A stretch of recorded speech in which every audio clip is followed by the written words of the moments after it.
कल Gauss law का हम लोग देखे थे, राइट। तो गॉस लॉ में कॉन्सेप्ट क्या था, कोई भी क्लोज सरफेस रहे, 3 डायमेंशनल शेप रहे, राइट।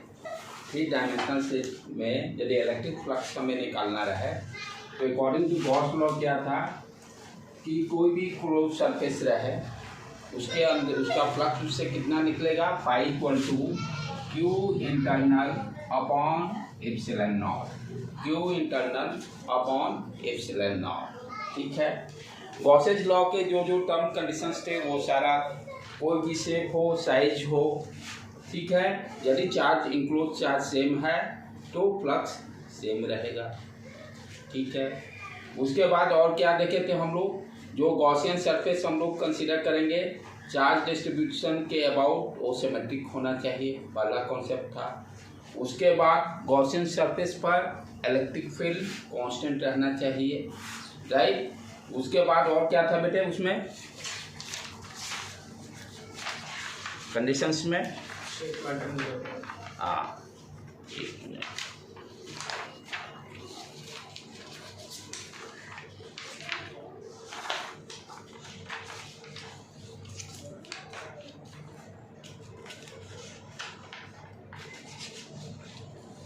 फिर नेक्स्ट और क्या था, हाँ, एंगल बिटवीन इलेक्ट्रिक फील्ड और एरिया वेक्टर वो कांस्टेंट रहना चाहिए।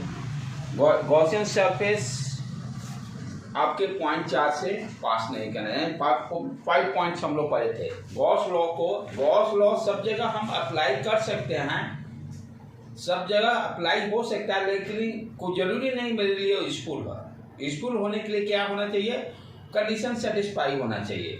पहला कंडीशन क्या है कि Gaussian surface should be symmetric about charge distribution, ठीक है। Second point, electric field Gaussian surface पे कांस्टेंट रहना चाहिए। Third point, angle between electric field and area vector वो कांस्टेंट फिक्स रहना चाहिए। और गॉसियन सरफेस कभी भी आपके पॉइंट 4 से पास नहीं करना चाहिए। छोटे छोटे प्रॉब्लम्स कल हम लोग किए थे बहुत सारे, ठीक है। एक जो है सबसे इम्पोर्टेंट प्रॉब्लम जो कि आज हम लोग करेंगे, कल मैं बताया था स्टार्टिंग में ही, कोई डिस्क है और डिस्क से x डिस्टेंस पर q चार्ज रखा हुआ है, डिस्क से x डिस्टेंस पे q चार्ज रखा हुआ है। तो ये q चार्ज कितना फ्लक्स देगा, q चार्ज के कारण इस डिस्क पर कितना फ्लक्स होगा। फ्लक्स का तो कॉन्सेप्ट हम लोग का क्लियर है कि कोई भी सरफेस दिया हुआ हो, 2 डायमेंशनल हो या 3 डायमेंशनल, जो स्टार्टिंग में पढ़े थे फ्लक्स के बारे में, 2 डायमेंशनल या 3 डायमेंशनल, उससे हम क्या देखते हैं, कितने मेरे इलेक्ट्रिक फील्ड लाइंस उस सरफेस के परपेंडिकुलर पार हो रहा है, वही मेरा इलेक्ट्रिक फ्लक्स कहलाता है, ठीक है। जिसको कि हम लोग क्या देखते हैं, E.ds निकालते हैं फॉर्मूला यूज करके, बेसिक फॉर्मूला जो मैथमेटिक्स अपना था। फिर उसके बाद गॉस लॉ आ गया। गॉस लॉ क्या बताया भाई, 3 डायमेंशन के लिए, 2 डायमेंशन की बात नहीं करता है गॉस लॉ। 3 डायमेंशनल कहने का मतलब आपका स्फीयर हो गया, सिलेंडर हो गया, कोन हो गया, राइट, क्यूब हो गया, क्यूबॉइड हो गया। तो गॉसेज लॉ हमेशा क्या है, क्लोज सरफेस के लिए है, और क्लोज सरफेस किस केस में होगा, 3 डायमेंशनल शेप में ही होगा। 2 dimensional shape is open, right. तो Gauss law use only for 3 dimensional shape, not for 2 dimensional, ये ध्यान देना है, ठीक है। तो यहाँ पर हम लोग क्या देखे थे, कोई डिस्क दिया हुआ है, डिस्क के सेंटर से x डिस्टेंस पर चार्ज q रखा हुआ है, और इसके कारण कितना फ्लक्स होगा, यही निकाला था। इसका फॉर्मूला अपना क्या आया था बेटे, flux equal to q upon 2 epsilon naught, q upon 2 epsilon naught 1 minus cos theta, 1 minus cos theta. Theta क्या है आपका एरिया, जो पर ये एंगल थीटा है, ठीक है। अब इसी पर हम लोग प्रॉब्लम करेंगे और गॉस लॉ के कॉन्सेप्ट को भी यूज करके इसको साइड में लिख देते हैं, इसको साइड में।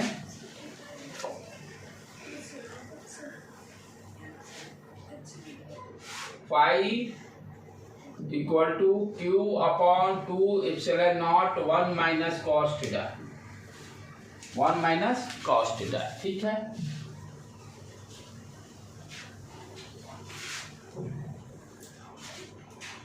चलो प्रॉब्लम क्या है।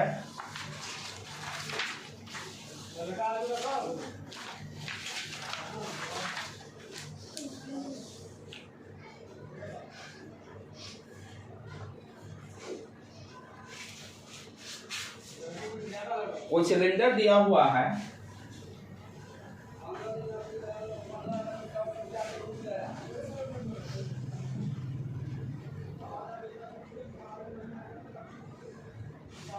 सिलेंडर दिया हुआ है जिसका कि लेंथ 2r, लेंथ 2r दिया हुआ है, रेडियस r दिया हुआ है, राइट बेटे। इसके सेंटर पर क्यू चार्ज रखा हुआ है, सिलेंडर के सेंटर पर क्यू चार्ज रखा हुआ है। हमसे क्या पूछ रहा है, find the electric flux, find the electric flux due to q charge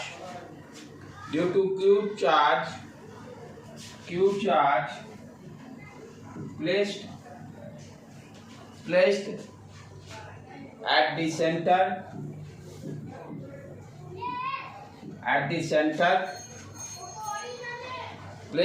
center through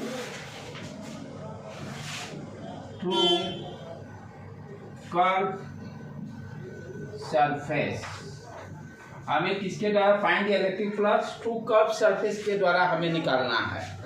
centre पर क्यू चार्ज रखा हुआ है, यानी ये पोर्शन, यानी कर्व सरफेस जैसे ये,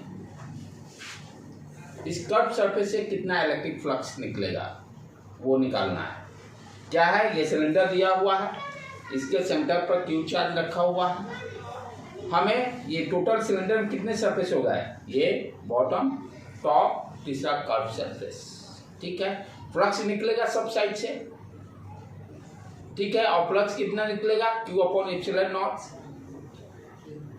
लेकिन हमें क्या निकालना है, सिर्फ कर्व सरफेस के द्वारा ही, कर्व सरफेस के द्वारा ही फ्लक्स निकालना है, कितना निकलेगा। कैसे निकालेंगे इसको, हाउ टू फाइंड आउट, क्या करेंगे, हाँ इसको क्या करेंगे, देखो बेटे, जो फ्लक्स निकलेगा कर्व और इस पोर्शन से भी निकलेगा। ठीक है, राइट, तीन सरफेस है अपना। तो हमने क्या किया कि ये जो पॉइंट सेंटर पर रखा हुआ सिमेट्रिकली है, ये एक देखो, जो पिछला प्रॉब्लम जो बताए थे, ये तो डिस्क ही हो गया ना, ये डिस्क से आर डिस्टेंस 2r दिया हुआ सेंटर पर, तो ये आर डिस्टेंस हो गया। आर डिस्टेंस पर क्यू चार्ज रखा हुआ, इससे जो फ्लक्स निकलेगा फॉर्मूला को यूज करके निकाल लेंगे। अच्छा, ये ध्यान से देखो, उसी तरह से इधर से भी जो निकलेगा इस फॉर्मूला को यूज करके निकाल लेंगे, दोनों से सेम ही निकलेगा, सिमेट्रिकल शेप है। तो बाकी जो बच गया वो सारा रेख कर्व, टोटल तो पता है, इनक्लोज कैसा है, क्लोज सरफेस है, चार्ज क्यू रखा हुआ है, तो गॉस लॉ को यूज करके Q upon epsilon not net flux तीनों सरफेस के द्वारा, टोटल फ्लक्स कितना हो जाएगा। यहाँ पर गॉस लॉ को यूज करेंगे, गॉस लॉ को यूज करके क्या गए, फाई नेट क्या हो जाएगा, Q internal upon epsilon naught, Q upon epsilon not. Pi one क्या हो गया, पाई वन दिए, मान लीजिए सरफेस 1 इसको कंसीडर कर लिए, ये 2 सरफेस इसको कंसीडर कर लिए, फाई 2, और तीसरा curve surface, that will be equal to q upon epsilon naught. ठीक है बेटे, अब क्या करेंगे, फाई 1 फाई 2 यानी इस फॉर्मूला को यूज करके निकाल लेंगे। यहाँ थीटा निकालना होगा, थीटा देखो कैसे निकालेंगे, ये आर क्या होगा, राइट एंगल ट्रायंगल, ये हो गया आर, ये आर कितना हो गया, ये 45 डिग्री, 90 डिग्री, 45 थीटा का वैल्यू कितना आ गया 90 डिग्री। यहाँ पर क्या करेंगे, फॉर्मूला में थीटा की जगह 45 रख देंगे, तो φ1 कितना हो जाएगा मेरा, φ1 equal to Q upon 2 epsilon naught, Q upon 2 epsilon naught 1 minus cos 45 degree, cos 45 degree, ठीक है। Q upon 2 epsilon naught 1 minus 1 by root 2, 1 minus 1 by root 2। अब इसको सॉल्व कर देंगे, Q अपॉन 2 एप्सिलॉन नॉट, क्या यहीं पर रहने देते हैं, बाद में देखेंगे, सॉल्व करेंगे लास्ट में। अब φ2 भी यही रहेगा, φ2 भी यही रहेगा, तो φ1 प्लस φ2 सेम, वहां ट्वाइस से कर देंगे, 2 2 उड़ जाएगा। अब φ3 निकल जाएगा अपना, Q upon epsilon naught, Q upon epsilon naught 1 minus 1 by root 2, यहाँ से Q upon epsilon naught common निकाल लो, यहाँ सब same charge, what you are getting, Q upon epsilon naught 1 minus plus 1 by root 2, ये उड़ गया, तो Q upon root 2 epsilon naught आ गया। तो विदाउट उस फॉर्मूला को यूज किए इस प्रॉब्लम को हम नहीं सॉल्व कर सकते थे, राइट। ये जेईई में पूछा भी है क्वेश्चन 2015 में।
हो गया बेटे,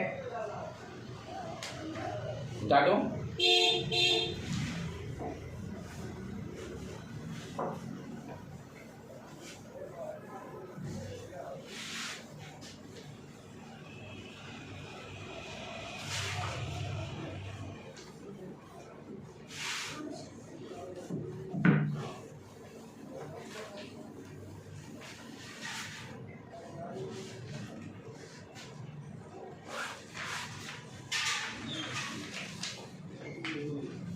second problem,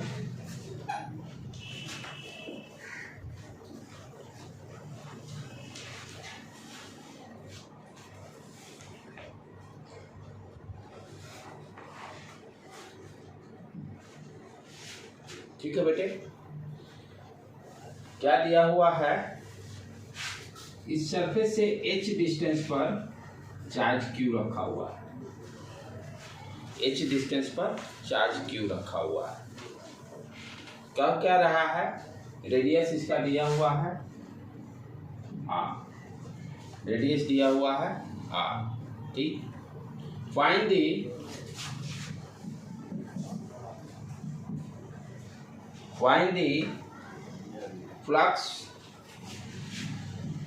find the flux due to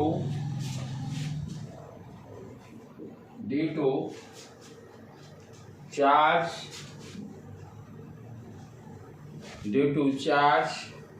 through curved surface to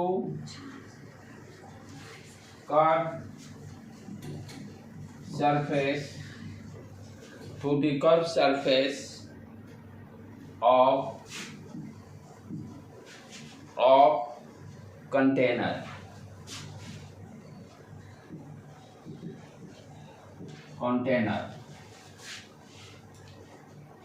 ठीक है बेटे।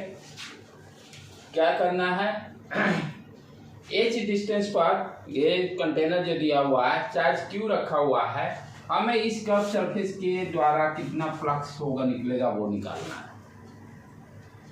थोड़ा सा इसमें भी वही सेम प्रॉब्लम, उस कॉन्सेप्ट को यूज करें। ये देखो, ये कौन बन गया,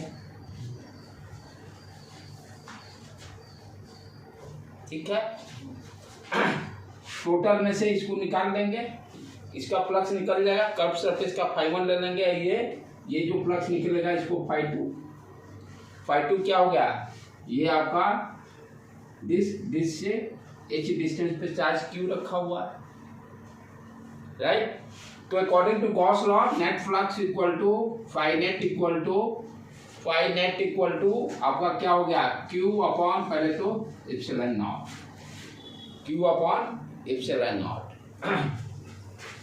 उसके बाद नेक्स्ट क्या करेंगे हम लोग कि फाई नेट को ये कर्व सरफेस के द्वारा φ1 लिख लेते हैं। कर्व सरफेस के द्वारा φ1 निकल रहा है फ्लक्स, तो φ1 और टॉप वाला ये पोर्शन से φ2, that will be equal to q upon epsilon naught, ठीक है। चलो ये φ2 कितना हो जाएगा, फॉर्मूला देखो, यहाँ पर ये थीटा निकालना होगा, ठीक है। ये r है, ये h दिया हुआ, ये हाइपोटेन्यूज कितना हो जाएगा, square root r square plus h square, r square plus h square.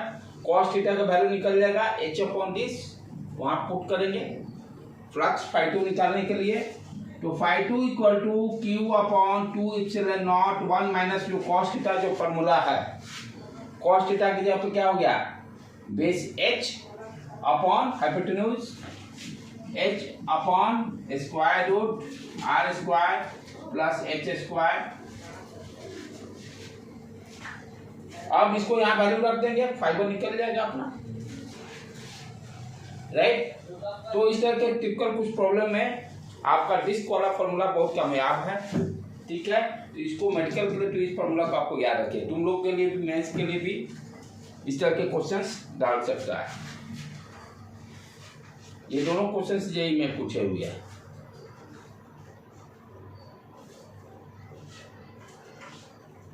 कल का जितना प्रॉब्लम था बोर्ड के लिए इंपॉर्टेंट था, प्लस नेट के लिए।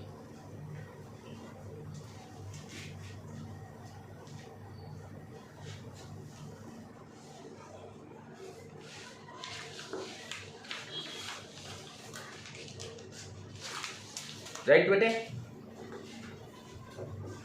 ओके। अब नेक्स्ट इधर हम लोग 5 मिनट्स ब्रेक करके 1 घंटा फिर कर लेते हैं कि नेक्स्ट टॉपिक स्टार्ट होगा। इनफाइनाइट रॉड के कारण निकालेंगे। इसमें अभी तक जो कल के गॉसेस लॉ का जो फॉर्मूला था, आगे भी गॉस लॉ के ही द्वारा करेंगे। नेक्स्ट वाला जो प्रॉब्लम रहेगा, इनफाइनाइट रॉड के कारण हम फ्लक्स सर्टेन डिस्टेंस पर आर डिस्टेंस पर, जो पहले हम लोग निकाले थे इलेक्ट्रिक फील्ड फाइनाइट लेंथ के कारण आर डिस्टेंस पर इलेक्ट्रिक फील्ड निकाले थे, उसमें सारे डेरिवेशन किए थे। फिर sine theta 1 plus sine theta 2 आया था ब्रैकेट में, थीटा 1 थीटा 2 को 90 डिग्री करके इन्फिनाइट रॉड किए थे। एक वहाँ से यहाँ पर आज देखेंगे गॉस लॉ को यूज करके वही सेम इलेक्ट्रिक फील्ड का फॉर्मूला इन्फिनाइट रॉड के लिए कैसे निकालेंगे। इन्फिनाइट रॉड वाला +2 के सिलेबस में भी है, आप लोग का एग्जाम के लिए भी इम्पोर्टेंट है। उसके बाद वाला जो हम लोग करेंगे सिलेंडर का करेंगे, वो सारे कॉम्पिटिटिव पॉइंट ऑफ व्यू से, सिर्फ इन्फिनाइट रॉड ही बोर्ड एग्जाम के लिए है, राइट। और आगे उसके आगे जो हम लोग कैलकुलेट करेंगे for competitive point of view से, दोनों ये तो इन्फिनाइट वाला दोनों के लिए रहेगा ही, बोर्ड के लिए डेरिवेशन में भी आ सकता है, right, by using Gauss law. ठीक है, उसको ब्रेक करके वही नेक्स्ट टॉपिक हम लोग स्टार्ट करते हैं।